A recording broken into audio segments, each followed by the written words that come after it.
So,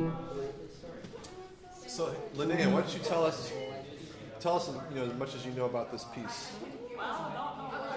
Okay, hold on, guys. I don't know a lot about this piece. Okay. Well, you've been working on it. Prelude in B minor by Friedrich Chopin. Yep. I do know that Royal Taylor uses part of this as one of their openers for one of their songs. This is one of the pieces that I've been working on since the beginning of the session, and it's actually progressed a lot faster than I was expecting, so I'm actually really excited. That's cool. Yeah. Yeah, that's very cool. So, yeah, hope you like it.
Scott, you want to?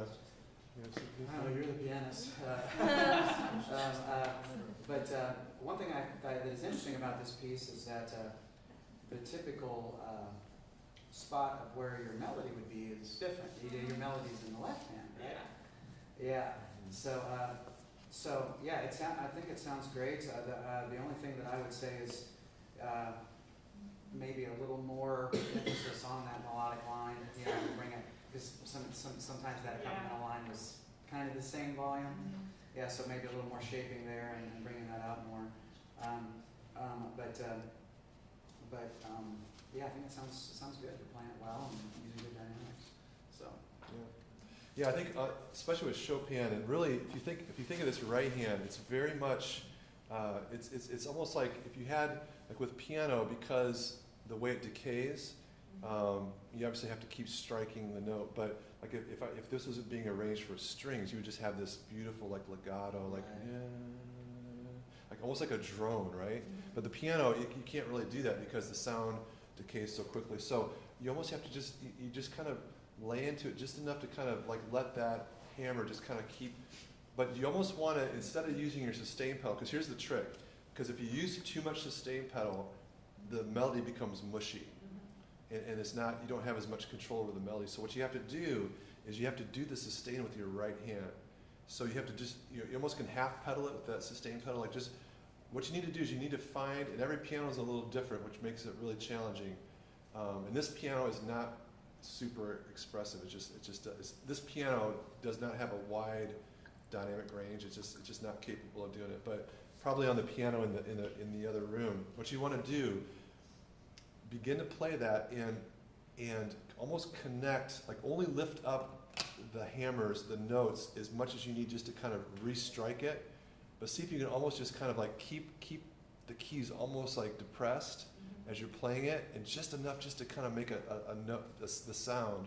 But experiment with your pedal, your sustain pedal. Just go a little bit and see if that'll give you enough sustain with it. But you're almost you're gonna try to sustain it with your right hand more. And then what that's gonna do is that's gonna free up your left hand to be a lot more expressive. So that's the challenge. It's like keeping that right hand very consistent, and just like every single time it's the same, just this thing. And then that, because we don't want to be drawn to the right hand. We want to be drawn, like that left hand, the beautiful kind of melody, it kind of soars up, do, do, do, do, do. You just want to like, just have the freedom, and we want the focus to be on that left hand. So that's to me the real challenge of it, because you pretty much got the notes now. I mean, like, I didn't hear a whole lot of issues with your notes. So now it's going to become a matter of really digging into the dynamics so that you have complete control over it.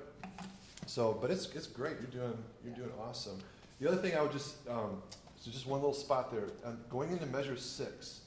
So here's what I want to point out just real quickly is that all the harmonies in the right hand have been very just minor chords, either in first inversion or second inversion. All of a sudden, in measure 6, the harmony changes to like a diminished chord, and that you should hear a little difference there. Like you should kind of bring that out just a little bit in the right hand.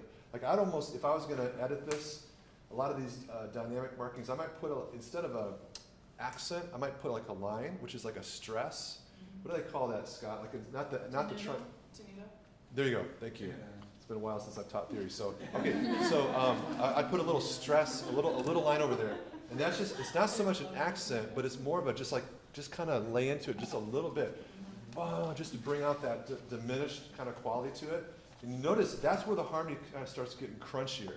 Like it's like, ooh, so you're kind of going along minor, it's kind of pretty, but then measure 6, we're kind of starting this new kind of journey through this diminished chord, and you're like, ooh, wow. Now we're kind of going somewhere, kind of somewhere different. So there's where you start to, this is where it's going to kind of get interesting. But you want to play with that a little bit. Anytime there's something anytime in music when there's a change like that, you want to bring that out, and kind of play with it a little bit. You want to kind of enhance that. Because there's a reason the composer did that. It's like, yeah. But man, you're doing a good job with this. So yeah, nice job, Linnaya.